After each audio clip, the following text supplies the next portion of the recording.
नमस्कार दोस्तों, NISM series YouTube channel में आप लोगों का स्वागत है। आज हम NISM सीरीज 10A के chapter 13 overview of alternative investment funds AIFs को डिटेल में डिस्कस करने वाले हैं। हाँ, और ये चैप्टर एग्जाम के पर्सपेक्टिव से काफी ज्यादा स्कोरिंग और इंटरेस्टिंग है। बिल्कुल, और अगर आपको प्रैक्टिस क्वेश्चंस चाहिए इस चैप्टर के तो एक बार nismseries.com चेक कर लीजिए। वहाँ सारे चैप्टर्स के मॉक टेस्ट्स मिलेंगे, अनलिमिटेड टाइम्स प्रैक्टिस कर सकते हैं, बहुत काम आएगा एग्जाम के लिए। चलिए अब चैप्टर में आते हैं। तो चैप्टर शुरू करने से पहले एक सिचुएशन इमेजिन करते हैं। हाँ बताइए। मान लीजिए आपके बैंक अकाउंट में 50 करोड़ रुपए पड़े हैं। आपने स्टॉक्स ले लिए, म्यूचुअल फंड्स ले लिए, लेकिन अब आप मार्केट के सबसे एक्सक्लूसिव और सीक्रेट फंड्स में पैसा लगाना चाहते हैं। राइट, मतलब वो फंड्स जो सबसे ज्यादा रिटर्न्स देते हैं। एग्जैक्टली, लेकिन यहाँ सेबी आपको रोक देती है। एक लक्ष्मण रेखा है जिसे पार करने के लिए सिर्फ पैसा होना काफी नहीं है, आपको रिस्क समझना होगा। और इसी वाइल्ड वेस्ट को हम AIFs यानी अल्टरनेटिव इन्वेस्टमेंट फंड्स कहते हैं। देखिए, ये लक्ष्मण रेखा बहुत लॉजिकल भी है। अगर हम ट्रेडिशनल इन्वेस्टमेंट्स की बात करें, लाइक स्टॉक्स या फिक्स्ड डिपॉजिट्स, तो वहाँ एक सेफ्टी नेट होता है, लिक्विडिटी का सेफ्टी नेट। राइट, बिल्कुल। आज रिलायंस का शेयर खरीदा, कल पैसे चाहिए तो बेच दिया, T+1 डेज में पैसा अकाउंट में। लेकिन AIFs का तो पूरा आर्किटेक्चर ही इलिक्विडिटी पे खड़ा है। ट्रू। और यहीं पे स्टूडेंट्स अक्सर सोचते हैं कि भाई एक इन्वेस्टर जानबूझकर अपना पैसा ऐसी जगह क्यों फंसाएगा जहां से वो सालों तक उसे निकाल ही ना सके। हाँ, 7 या 10 साल के लिए पैसा लॉक करना कोई छोटा डिसीजन तो है नहीं। इसका मेन लॉजिक है इलिक्विडिटी प्रीमियम। समझिए, अगर कोई इन्वेस्टर इतने लंबे समय तक पैसे को बिना छुए लॉक करने को तैयार है तो उससे उस सब्र के बदले एक्स्ट्रा रिटर्न मिलता है, जिसे हम फाइनेंस की भाषा में अल्फा कहते हैं। ये अल्फा जनरेट करने की जरूरत भी तो हाल ही के सालों में ज्यादा बढ़ी है ना। बिल्कुल, आप ग्लोबल लेवल पर देखिए, डेवलप्ड इकोनॉमीज में इंटरेस्ट रेट्स 0 या नेगेटिव हो गए थे, तो जो बड़े इंस्टीट्यूशनल इन्वेस्टर्स हैं जैसे पेंशन फंड्स, उन्हें हाई रिटर्न्स चाहिए थे और ट्रेडिशनल मार्केट्स वो दे नहीं पा रहे थे। सही कहा, इसलिए उन्होंने अपना फोकस अनलिस्टेड कंपनियों और प्राइवेट मार्केट्स की तरफ शिफ्ट किया। रिस्क बड़ा है, बट रिटर्न का पोटेंशियल बहुत विशाल है। लेकिन अगर हम इंडिया की बात करें तो ये सिस्टम रातों रात तो बना नहीं होगा, क्योंकि 90 के दशक तक तो हमारे मार्केट्स इतने इवॉल्व भी नहीं थे। हाँ, इसकी जड़ें ना 1980 के दशक में जाती हैं, जब कुछ स्टेट लेवल कॉर्पोरेशंस और पब्लिक सेक्टर बैंक्स ने वेंचर कैपिटल फाइनेंसिंग शुरू की थी। अच्छा, वो बहुत बेसिक लेवल पे रहा होगा। हाँ, बहुत बेसिक। असली स्ट्रक्चर तब बना जब 1996 में सेबी ने VCF रेगुलेशंस यानी venture capital fund regulations introduce किए। वहां से इंस्टीट्यूशनल पैसा आना शुरू हुआ। और मुझे याद है 2000 के दशक में जो .com बूम आया था, उसने तो इस इकोसिस्टम में आग ही लगा दी थी। बहुत सारे टेक फोकस्ड फंड्स बने थे। एग्जैक्टली, लेकिन इस पूरी इंडस्ट्री का जो सबसे बड़ा टर्निंग पॉइंट था ना, वो 2008 का ग्लोबल फाइनेंशियल क्राइसिस था, जब सब कुछ क्रैश हो गया था। हाँ, और उसी क्रैश ने एक बहुत बड़ी कमजोरी को एक्सपोज कर दिया। जो पैसा अनलिस्टेड कंपनियों में लगा था, वहां से एग्जिट करना नामुमकिन हो गया। क्योंकि एग्जिट करने के लिए या तो IPO लाना पड़ता है या किसी और को कंपनी बेचनी पड़ती है। ट्रू। 2008 में कोई खरीदने वाला था ही नहीं, सब फ्रीज हो गया। तब सेबी ने रियलाइज किया कि इस अनरेगुलेटेड प्राइवेट कैपिटल को कंट्रोल करने के लिए एक मजबूत फ्रेमवर्क चाहिए, और यहीं से 2012 के AIF रेगुलेशंस का जन्म हुआ। तो सेबी ने इस पूरे वाइल्ड वेस्ट को कंट्रोल करने के लिए इसे अलग अलग रिस्क प्रोफाइल्स में बांट दिया। यहीं से हमारी 3 कैटेगरीज आती हैं, कैटेगरी I, 2 और 3। और ये एग्जाम के लिए बहुत बहुत इंपॉर्टेंट है। बिल्कुल, तो चलिए इन्हें डिकोड करते हैं। सबसे पहले कैटेगरी 1।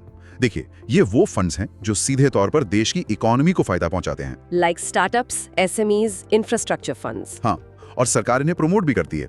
इन्हें टैक्स पास थ्रू स्टेटस मिलता है। लेकिन इसमें एक चीज आती है, डिस्ट्रेस्ड डेट या स्पेशल सिचुएशन फंड्स। हाँ, ये भी कैटेगरी 1 में ही आते हैं। अब लॉजिकली सोचिए, कोई फंड किसी ऐसी कंपनी का कर्ज क्यों खरीदेगा जो बैंकरप्ट हो रही है? डूबी हुई कंपनी से इकोनॉमी को क्या फायदा? ये बहुत अच्छा सवाल है। इसका मैकेनिज्म समझना जरूरी है। मान लीजिए एक स्टील कंपनी है, भारी कर्ज में है, बैंक उसे NPA डिक्लेयर कर चुके हैं। ठीक है। अब एक डिस्ट्रेस्ड डेट फंड आता है, वो बैंक से कहता है कि आपका 100 करोड़ फंसा है, आप मुझे 20 करोड़ में ये कर्ज बेच दो। बैंक 20 करोड़ लेकर बाहर।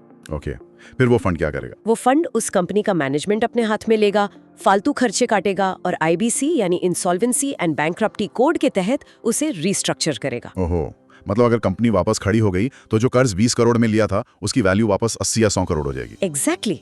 और इकोनॉमी को फायदा ये है कि एक मरी हुई कंपनी जिंदा हो गई, नौकरियां बच गईं और बैंकों की बैलेंस शीट साफ हो गई। क्या बात है, मतलब कचरे में से हीरा निकाल लिया। चलिए अब कैटेगरी 2 पर आते हैं। ये सबसे प्लेन वेनिला कैटेगरी है। प्राइवेट इक्विटी यानी पीई फंड्स और रियल एस्टेट फंड्स इसमें आते हैं। हाँ, और इन्हें कोई स्पेशल टैक्स इंसेंटिव नहीं मिलता, लेकिन इनका सबसे बड़ा रूल ये है कि ये लेवरेज नहीं ले सकते, मतलब इन्वेस्टमेंट के लिए उधार नहीं ले सकते। सिर्फ डे टू डे ऑपरेशंस के लिए थोड़ा बहुत उधार ले सकते हैं। तो लेवरेज को बैन क्यों किया गया यहाँ? क्योंकि देखिए, लेवरेज ना एक दो धारी तलवार है।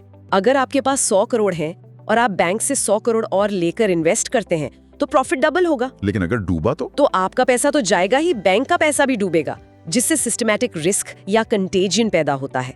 सेबी वो रिस्क कैटेगरी 2 में नहीं चाहता। राइट, और यही रिस्क कैटेगरी 3 का ऑक्सीजन है। बिल्कुल, कैटेगरी 3 फंड सबसे अग्रेसिव होते हैं। इसमें आपके हेज फंड्स आते तो हैं। ये लेवरेज भी लेते हैं, डेरिवेटिव्स में जमकर ट्रेडिंग करते हैं, शॉर्ट सेलिंग भी करते हैं। एग्जाम में सीधा क्वेश्चन आता है, a hedge fund classifies as. तो इसका लॉजिक बिल्कुल क्लियर है। हेज फंड सबसे ज्यादा कॉम्प्लेक्स ट्रेडिंग करते हैं, इसलिए वो हमेशा उस कैटेगरी में आएंगे जो सबसे कॉम्प्लेक्स है, यानी कैटेगरी 3। परफेक्ट। अब हम इस चैप्टर के सबसे कोर हिस्से में आ रहे हैं, the numbers game. Her NISM student को ये डेटा याद होना चाहिए। हाँ, और सबसे पहली बात, AIF कोई मास मार्केट प्रोडक्ट नहीं है। एग्जाम में सवाल आता है, एन AIF कंसिस्ट्स ऑफ, तो इसका सही जवाब है प्राइवेटली पूल्ड फंड्स। बिल्कुल, प्राइवेटली पूल का मतलब है कि मैनेजर म्यूचुअल फंड की तरह न्यूज़पेपर में ऐड देकर पैसा नहीं मांग सकता। राइट, वो सिर्फ प्राइवेट प्लेसमेंट मेमोरेंडम के जरिए गिने चुने HNIs के पास जा सकता है। और इसे याद रखने के लिए एक गोल्डन रूल है दोस्तों, 1000-21। चलिए इसे ब्रेक डाउन करते हैं। 1000 का मतलब है एक स्कीम में अधिकतम 1000 इन्वेस्टर्स ही हो सकते हैं। 20 का मतलब है पूरी स्कीम का मिनिमम कॉर्पस कम से कम 20 करोड़ रुपए होना चाहिए। और 1 का मतलब है एक इन्वेस्टर को कम से कम 1 करोड़ रुपए का टिकट लेना ही होगा। ये 1 करोड़ वाला रूल बहुत इंटरेस्टिंग है। मतलब ये रिटेल इन्वेस्टर्स को दूर रखने का एक फिल्टर है, राइट? एग्जैक्टली। अगर आपके पास 1 करोड़ रुपए एक सिंगल इलिक्विड एसेट में लगाने के लिए हैं, तो सेबी मानकर चलती है कि आप में उस पैसे के जीरो होने का शॉक सहने की कैपेसिटी है। हाँ, बट इसमें एक एक्सेप्शन है। अगर आप उसी AIF के एम्प्लॉई या फंड मैनेजर हैं तो ये लिमिट 25 लाख रुपए है। और सेबी ने अक्रेडिटेड इन्वेस्टर्स के लिए भी एक लेयर ऐड की है। अगर इन्वेस्टर फाइनेंशियली बहुत स्ट्रांग है तो उसे 1 करोड़ की लिमिट से छूट मिल सकती है। इसकी शर्तें क्या हैं? अगर इंडिविजुअल है तो सालाना इनकम 2 करोड़ से ज्यादा होनी चाहिए, या फिर उसकी नेटवर्थ 7.5 करोड़ होनी चाहिए, जिसमें से 3.25 करोड़ फाइनेंशियल एसेट्स हों, यानी रियल एस्टेट को छोड़कर। अच्छा, और कोई तीसरी कंडीशन? हाँ, या फिर 1 करोड़ की इनकम और 5 करोड़ की नेटवर्थ दोनों हों। और अगर कोई कॉर्पोरेट या ट्रस्ट है तो सीधे 50 करोड़ की नेटवर्थ चाहिए। देखिए, ये नंबर्स रटने के लिए नहीं है, ये रिस्क मैनेजमेंट का हिस्सा है। और इसी रिस्क मैनेजमेंट का एक और बड़ा टूल है स्किन इन द गेम। बिल्कुल, मैनेजर को भी फंड में अपना खुद का पैसा लगाना पड़ता है। तो कैटेगरी 1 और 2 के लिए लिमिट क्या है? टोटल कॉर्पस का 2.5% या 5 करोड़ रुपए, जो भी कम हो। यहाँ एक डाउट आता है। अगर मैनेजर 500 करोड़ का फंड चला रहा है और वो सिर्फ 5 करोड़ अपने लगाता है, तो क्या सच में वो 5 करोड़ उसे रिस्क लेने से रोक पाएंगे? अमाउंट तो बहुत छोटा है। ये बहुत वैलिड क्रिटिक है। पहली नजर में कम लगता है। वैसे बता दूं, कैटेगरी 3 के लिए ये 5% या 10 करोड़ है। बट यहाँ 2 मैकेनिज्म काम कर रहे हैं। कौन से? पहला है रेप्यूटेशनल रिस्क। प्राइवेट मार्केट्स में ट्रस्ट ही सब कुछ है। पैसा डुबाया तो अगली बार कोई 1 रुपया नहीं देगा। और दूसरा है हर्डल रेट, जो उनके इंसेंटिव्स को कंट्रोल करता है। AIF मैनेजर्स 220 मॉडल पर काम करते हैं। 2% फिक्स मैनेजमेंट फीस और 20% प्रॉफिट शेयरिंग। हाँ, और ये प्रॉफिट शेयर उन्हें डे 1 से नहीं मिलता। और दोस्तों, यही एग्जाम का क्रिटिकल क्वेश्चन आता है, the hurdle rate is the rate which has to be crossed in order to charge. सही जवाब है प्रॉफिट शेयरिंग फीस। इसे ऐसे समझिए, मैनेजर कहता है कि मैं आपको कम से कम 10% रिटर्न यानी हर्डल रेट तो कमा कर दूंगा ही। अगर फंड ने 8% रिटर्न दिया तो मैनेजर को कोई प्रॉफिट शेयर नहीं मिलेगा। और अगर रिटर्न उस 10% के हर्डल को क्रॉस कर गया, मान लीजिए 15% हुआ, तब उस एक्स्ट्रा 5% प्रॉफिट पर मैनेजर अपना कट लेगा। वैसे दोस्तों, थ्योरी तो ठीक है, लेकिन असली चीज है प्रैक्टिस। NISMseries.com पे जाके इस चैप्टर के क्वेश्चन जरूर सॉल्व करना, क्योंकि एग्जाम में तो यही पूछेगा ना। अनलिमिटेड मॉक टेस्ट्स है, जितना मर्जी उतना प्रैक्टिस करो। ठीक है, चलो अब क्वेश्चंस देखते हैं। राइट। अब इन कॉन्सेप्ट्स को ना रियल लाइफ फाइनेंशियल एडवाइजरी में अप्लाई करके देखते हैं। मान लीजिए एक क्लाइंट आता है, कहता है मुझे हर महीने एक फिक्स इनकम निकालनी है। तो क्या हम उसे AIF सजेस्ट करेंगे? बिल्कुल नहीं। कई बार लोग ये गलती करते हैं। अगर फिक्स्ड अमाउंट विड्रॉ करना है तो वो सिस्टमैटिक विड्रॉल प्लान या SWP का इस्तेमाल करेगा, जो म्यूचुअल फंड्स में होता है। एग्जाम में सवाल भी आता है, investors withdrawing a fix sum of money each month are using the, जवाब है SWP। एग्जैक्टली। AIFs में आप मर्जी से पैसा निकाल नहीं सकते। वहाँ कैपिटल कॉल्स होते हैं। मैनेजर जब पैसा मांगेगा तब देना होगा, और जब वो एग्जिट करेगा तब पैसा वापस मिलेगा। एक और बहुत कॉमन कंफ्यूजन है AIF और PMS यानी पोर्टफोलियो मैनेजमेंट सर्विसेज को लेकर। हाँ, एक क्वेश्चन अक्सर आता है, under the advisory model of PMS the execution has to be done by the. और इसका जवाब AIF के मैकेनिज्म से एकदम उल्टा है। देखिए, AIF एक डिस्क्रेशनरी मॉडल है, मैनेजर खुद फैसले लेता है क्या खरीदना है, क्या बेचना है, इन्वेस्टर से पूछता नहीं है। लेकिन PMS के एडवाइजरी मॉडल में मैनेजर सिर्फ सलाह देता है, एग्जीक्यूट करना पूरी तरह से क्लाइंट के हाथ में होता है। That's a great distinction.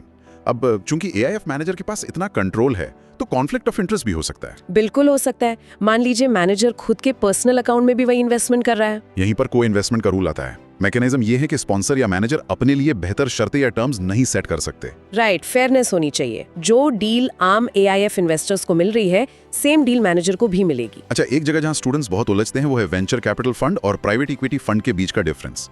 दोनों अनलिस्टेड कंपनी में पैसा डाल रहे हैं, तो फर्क क्या है? इसे मैं एक एविएशन इंडस्ट्री के एग्जाम्पल से समझते हैं। वेंचर कैपिटल का मतलब है राइट ब्रदर्स को पहला हवाई जहाज बनाने के लिए पैसा देना। ओहो, मतलब रिस्क एकदम एक्सट्रीम है, हो सकता है जहाज उड़े ही ना। हाँ। बट अगर उड़ गया तो आप पूरी इंडस्ट्री के मालिक।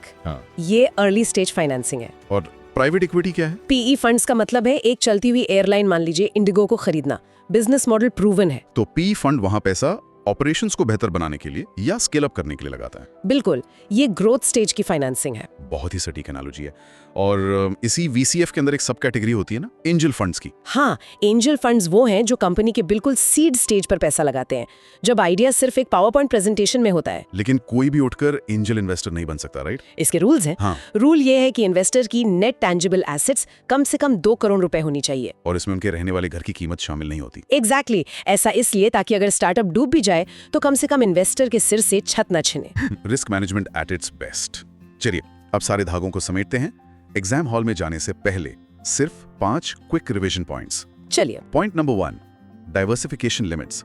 कैटेगरी I और II वाले फंड्स एक ही कंपनी में अपने फंड का मैक्सिमम 25% ही इन्वेस्ट कर सकते हैं। और कैटेगरी 3 फंड्स जो डेरिवेटिव्स खेलते हैं, उनके लिए लिमिट 10% है। Point number 2, skin in the game. Category 1 और 2 के लिए 2.5% या 5 करोड़ रुपए, और कैटेगरी 3 के लिए 5% या 10 करोड़ रुपए, जो भी कदम हो। Point number 3, listing on stock exchange. AIF के यूनिट्स ट्रेड हो सकते हैं, लेकिन फंड क्लोज एंडेड होना चाहिए। और मिनिमम ट्रेडेबल लॉट 1 करोड़ रुपए का ही रहेगा। पॉइंट नंबर 4, फंड का साइज। मिनिमम कॉपस 20 करोड़, हर इन्वेस्टर का मिनिमम टिकट 1 करोड़ और मैक्सिमम इन्वेस्टर्स 1000। और आखिरी पॉइंट, कैटेगरीज का नेचर। कैटेगरी I को इंसेंटिव मिलते हैं, कैटेगरी 2 ना इंसेंटिव लेता है ना लेवरेज, और कैटेगरी 3 लेवरेज लेता है, like hedge funds. I think in 5 points के बाद चैप्टर 13 का कोई सवाल नहीं छूटेगा। बट जाने से पहले एक बहुत ही गहरी सोच शेयर करना चाहूंगी। हाँ, बिल्कुल, बताइए। लोग सोचते हैं कि हेज फंड्स या स्पेशल सिचुएशन फंड्स बहुत रिस्की होते हैं, लेकिन सोचिए, जब दुनिया भर के मार्केट्स क्रैश होते हैं, स्टॉक्स 40% गिर जाते हैं, तब तो आम इन्वेस्टर का पोर्टफोलियो खून के आंसू रोता है। एग्जैक्टली। लेकिन उसी वक्त एक हेज फंड जो शॉर्ट सेलिंग कर रहा है, या डिस्ट्रेस्ड फंड जो कौड़ियों के भाव में बैंकरप्ट कंपनियों को खरीद रहा है, वो भयंकर प्रॉफिट बना रहा होता है। ओहो, मतलब मंदी के दौर में ये रिस्की इन्वेस्टमेंट्स असल में पोर्टफोलियो को बचाने की ढाल बन जाते हैं। ट्रू, उनके पास वो हथियार हैं जो ट्रेडिशनल मार्केट्स के पास है ही नहीं। इस पर जरूर गौर कीजिएगा। एब्सोल्युटली, जो फंड गिरावट से पैसा बनाए वो अल्टीमेट रिस्क मैनेजर है। तो बस दोस्तों, चैप्टर खत्म। Thank you for watching. मुझे लगता है अच्छे से समझ आ गया होगा। अब करना क्या है, जाओ nismseries.com पे, वहाँ सारे चैप्टर्स के प्रैक्टिस टेस्ट हैं। इंडिया का सबसे ट्रस्टेड प्लेटफॉर्म है NISM प्रिपरेशन के लिए। जितना प्रैक्टिस करोगे उतना कॉन्फिडेंस बढ़ेगा। और हाँ, कोई डाउट हो इस चैप्टर में तो नीचे कॉमेंट में लिख देना। बाकी all the best for your exam.